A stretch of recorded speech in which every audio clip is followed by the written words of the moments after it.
Hey guys, welcome to this video. We're going to talk about dispute letters to debt collectors. So we're not talking about going to the credit bureaus. We're not talking about original creditors. We're talking about debt collectors under the FDCPA.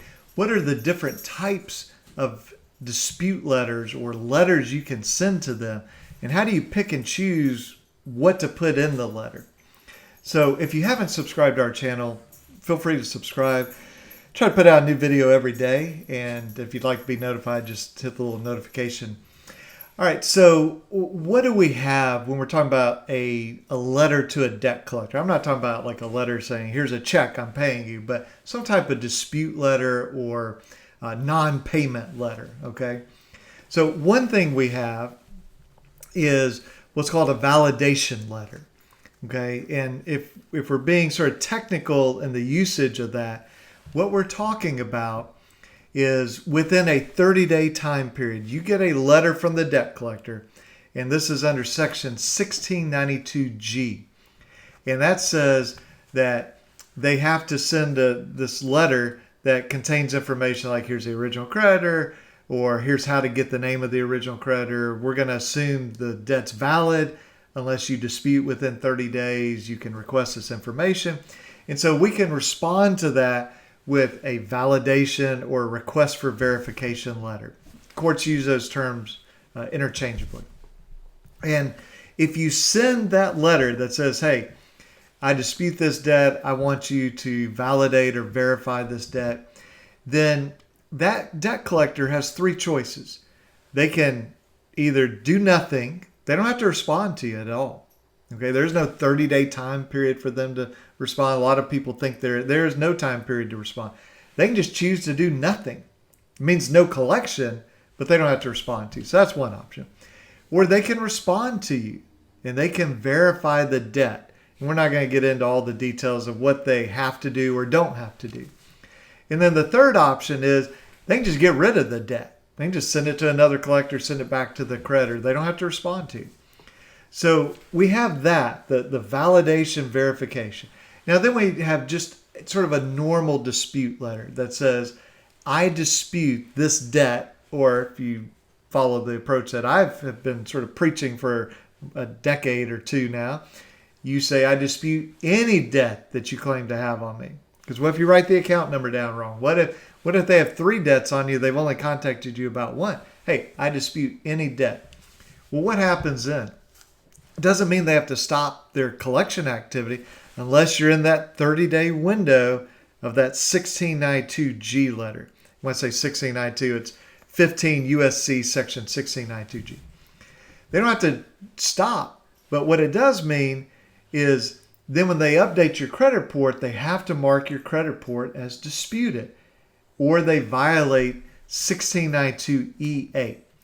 So understand that virtually every validation, verification letter is also a dispute letter, but not every dispute letter qualifies as a validation or verification because you may be outside that 30-day time period. Now, for my clients and what I suggest people do, I would send the same letter, okay? Even if you're long outside that 30-day period from 1692G, you still send a letter and say, hey, send me proof I owe this debt. Send me all the charges starting from zero to what you claim I owe you now. If you say that you own this debt, send me the purchase agreement. And we have videos on that. So we have the validation verification letter, we have the dispute letter. Then we have a cease and desist letter, also known as a refusal to pay letter. So if you say, I want you to, Mr. Debt Collector, to cease all communications with me, if you do that in writing, then they're not allowed to call you anymore, and very, very limited written communication they can have with you. If you say, I refuse to pay any debt that you have on me, that's the same thing. Now, we'll see defendants, they're just, crying and whining about, this consumer said I refuse to pay. That tricked us. They should have said cease and desist. Well, actually, cease and desist is not in the statute. Cease communications is, but you know what comes right before cease communications is refuse to pay. So the statute says if a consumer says, I refuse to pay or request that you cease communication, then you must cease communication. So there's nothing wrong with doing a refuse to pay. It's a completely valid approach here to say to that debt collector, I don't want to hear from you anymore. So what happens when they get that cease communications or refuse to pay? Well, they can't write you. Very limited exceptions. They can't call you. They can't, put a ringless voicemail on your phone. They can't do any of that sort of stuff. Okay. Now they can sue you. Okay. They can credit report. But again, if you have said you disputed the debt, and what we typically do is we have the letter that says, look, I don't know who you are. I refuse to pay any debt that you claim to have on me, and I dispute any debt that you claim to have on me. Thank you for honoring this. Well, that's a refuse to pay. So we've taken the dispute letter and the refuse to pay, and we've put those together. So what does the debt collector have to do? Well, they can't call us, very limited ability to write us. And when they update the credit report, they better mark it as disputed. Okay. Now, what if we take hey, I want you to validate this debt. I want you to give me, copies of statements and this and that. And again, we're putting aside whether they have to do that. Can you combine that with a refuse to pay? The answer is no. I mean, think about it. This says, I want you to send me information in writing. The refuse to pay says, you better not ever write me. Well, we can't do both in the same letter and then say, oh, well, if they honor this, I'm going to sue them for not abiding by my refuse to pay.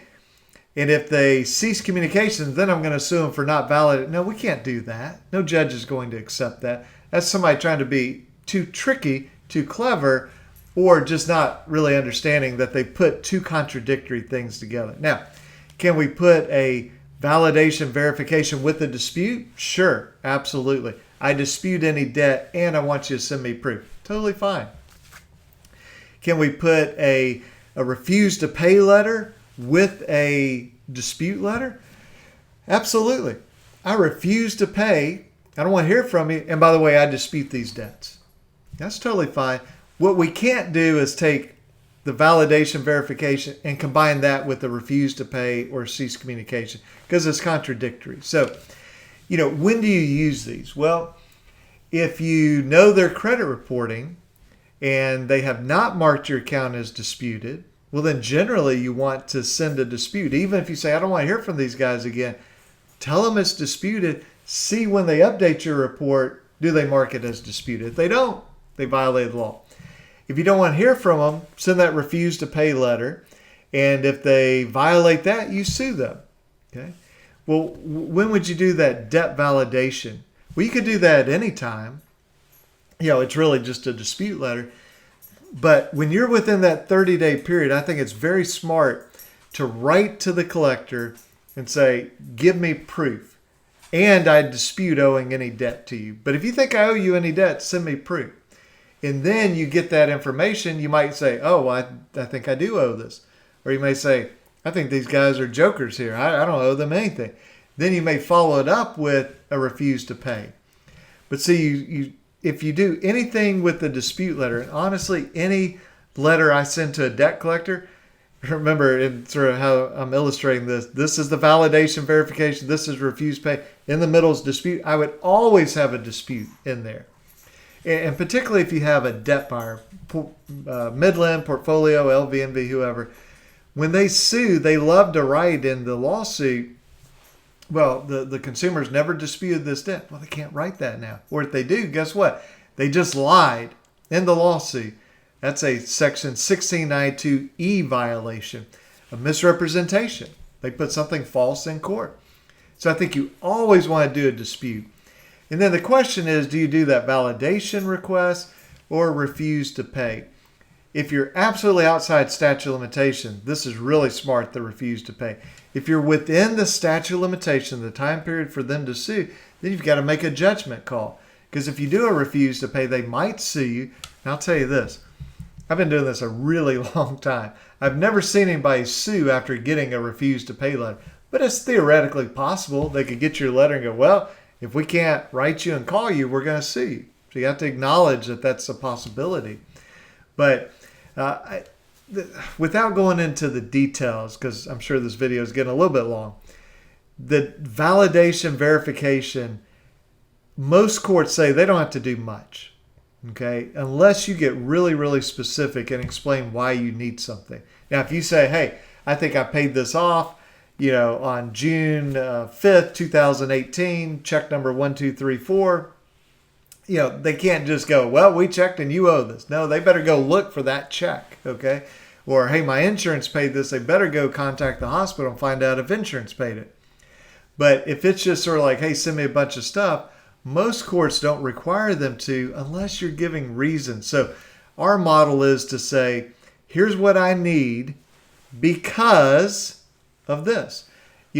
I need the statements from zero to the $4,321 you claim I owe because I don't think that you've done the late fees right or the interest rate right or whatever it is.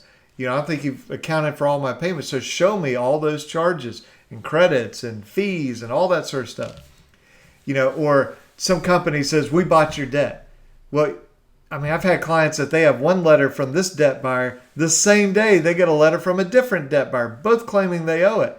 So why would we trust these debt buyers? I think it's legitimate to say, give me the purchase agreement so I can see if you really own this debt. Now, they won't, okay? But again, we're kind of laying a foundation for then if they sue you and they won't produce that purchase agreement at trial and you say, Judge, I even sent them a letter 6 months before they sued me saying, give this to me. They wouldn't do it now then and they won't do it now. It's just psychologically, it's helpful to get the judge to understand why this is a problem. So I hope this is helpful. Just sort of think of these as some building blocks. You can go the debt validation, verification, give me this, this, this, and this. I would combine it with the dispute or go with the refuse to pay, cease communication, and combine it with the dispute. Just don't combine these two, the validation, verification, and the refuse to pay, cease communication. So hope that is useful to you, and I will talk to you guys tomorrow. Okay, have a good one. Bye-bye.